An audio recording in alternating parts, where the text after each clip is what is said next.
The oldest profession in the world also grew fat on the miners' money.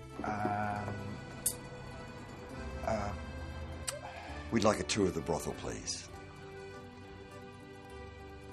In its heyday, Kalgoorlie's infamous Hay Street had 18 brothels and dozens of ladies of the night.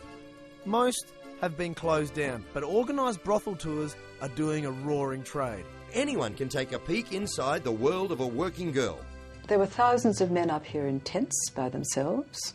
They'd all left their families behind, and they sent for them after they'd consolidated themselves. There were some of the working girls in the city heard about all these fellows up here, and they came up to see what they could do.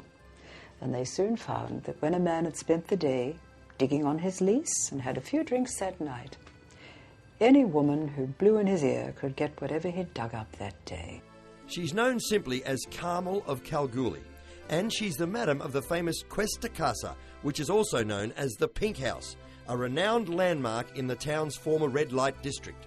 Big money was made in Hay Street. And from a tourist point of view, why else do you think a woman would want to come and tour a brothel? What is it that fascinates them? Because I think all of we women are curious about how call girls get to be call girls. You know, how do they get into it? How does it work? There's a certain curiosity to it. So explain to me, Carmel, what this is.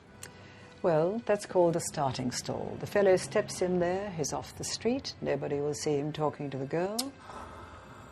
She's sitting here, she stands up, she steps out to join him. And thus it all begins. Well, it's really interesting, isn't it, Terry? Terry, I'm very sorry.